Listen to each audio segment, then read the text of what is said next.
The Sonic Fanbase, a place where you can make friends, have OCs, but also get yourself into unnecessary wars over polarized games and redesigns. If you guys know about the upcoming Sonic the Hedgehog movie, you probably have seen these two posters of Sonic's design, one being a silhouette and the other being a pair of human-like furry legs with Photoshopping opportunities. Well, it's really no surprise whatsoever, the fans and community have gone nuts about this redesign. Some say it is okay, some say it is horrendous, and some say it rapes the entire franchise as if this movie didn't exist. And of course, people go at war over each other, regardless if they have a mutual agreement about the redesign or not. Even though there are some people who like this redesign, from what little I can tell from this silhouette, it seems a good majority downright despise this design. It was the Knuckles redesign all over again, except you're making us want to f*** a hedgehog. So, me being the guy who dared say good things about this game and worse things in this game, I have a positive opinion about Sonic's redesign the more I think about the development. Shut up! First of all, we still have yet to see the full design. I mean, this is just a silhouette and a pair of legs, and by the time I'm making this video, we still haven't seen the full design yet. And I swear to God, if you guys release the full design only a few days after I release this video, then I am gonna kill you guys. Second of all, I can understand not being a fan of making Sonic have realistic human proportions, especially for a nude kid-friendly character such as Sonic. And true, I do prefer his original design a lot more. Heck, even if they went with Blue Core Studios' design, it probably would be kinda cool. However, since the norm on the internet is bitching and moaning, let's throw the opposite side of the coin while we are at it. Honestly, the legs don't bother me that much, especially knowing that this is live action. If it was fully animated, I could understand being harsher on it, but admit it, no noodle leg person could ever run that fast in a realistic environment. And even if they went with the noodle leg design anyway, it would break the investment.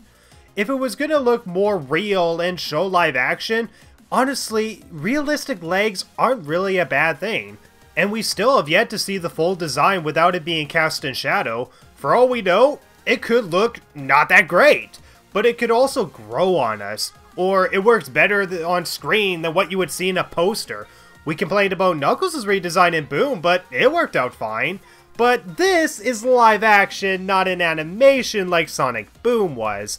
Now, people make the argument that Detective Pikachu works better, as they were able to take the original designs of the characters and just give them realistic textures. And it worked out in their favor, as it was mostly positively received. So, why can't Sonic do the same? Well, here's a behind-the-scenes fact. These people got out of Sony's control and went with a studio that gave them less restrictions. Sony had the rights since 2013 and did jack shit for a good 4 years. Later, on October 2nd, 2017, Paramount Pictures announced that they had acquired the rights after Sony Pictures put the film into a turnaround. However, most of the production team remained unchanged. Keep that in mind. They went from Sony, who has a reputation for sneaking in corporate product placement, fart jokes, and appealing to demographics, while focusing less on story and characters. These films have resulted in the Emoji Movie, the Smurfs, and even not so well received Marvel movies. Paramount, however, does allow creative liberties, or at least more so than Sony does. Honestly, this shows that the people who remained on the team when they changed studios do have a passion to put something great together. If this movie was intended to be a simple money grabber, most of them would probably have moved to something else when the turnaround took place. There were compromises, challenges, and they probably disputed with Sony's demands until they went with a company who at least gave a shit about a good vision. So I doubt they would have went with something without revising the design more than several times to make Sonic stand out. Now, I know what some of you are thinking, but Nissa, Paramount made some shit too. They brought in some insulted movies like Teenage Mutant Ninja Turtles and Transformers. Yeah, well, those movies were Michael Bay movies. I think that alone is pretty self-explanatory why those films were bad. I mean, Bumblebee is still a Paramount film, but is considered a great film because of the lack of this guy's creative liberties. And unlike Detective Pikachu, where the redesigning of the Pokemon would be way too much work, Sonic is one character, plus whoever else they decide to add in. So a redesign is a necessity to make him look like he's really there. Because as good as the Pokemon looked in the trailer for Detective Pikachu, they still look like CG characters. You could tell they were added in a shot that was filmed prior. So if they stuck with a noodle leg Sonic, it would look out of place and we can call out the illusion because we're always aware the actor is not talking to Sonic when this was being shot.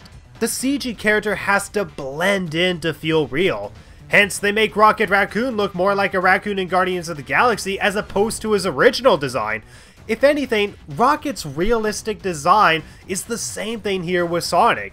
You want to believe he's there, and if they'd stuck with his usual design, it wouldn't work. What would you rather have? The exact image of Sonic being there, or the presence of Sonic to feel like he's really there?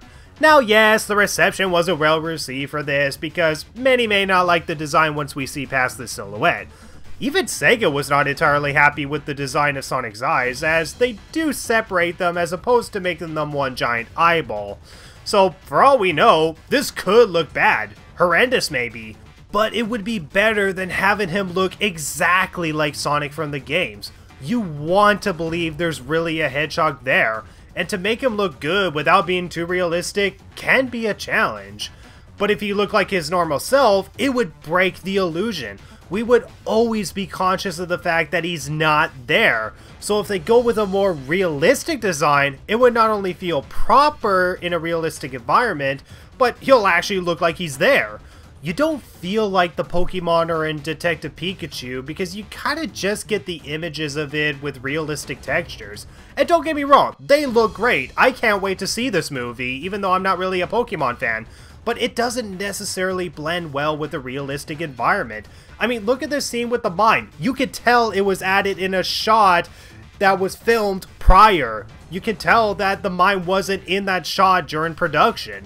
With Sonic, on the other hand, it's better to believe he's there than just paint an image he's there. So all in all, I am open to his new design, no matter how horrendous it may look.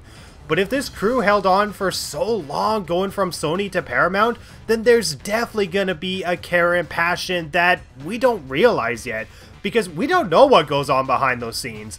But I do believe the creators want to bring us something good, or to do their hardest to bring a good Sonic live action film to life, which, let's face it, is not going to be easy at all. And for that, it does make me feel more optimistic.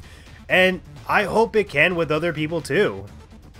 By the end of this, I'm sure some of you people will disagree with me on this, but just let me give you a further explanation of why I think this could work. In the movie, we have a sheriff named Tom Wachowski, played by James Marsden, who you may know as Cyclops, Prince Edward, and Teddy Flood. And Sonic the Hedgehog is voiced by Ben Schwartz.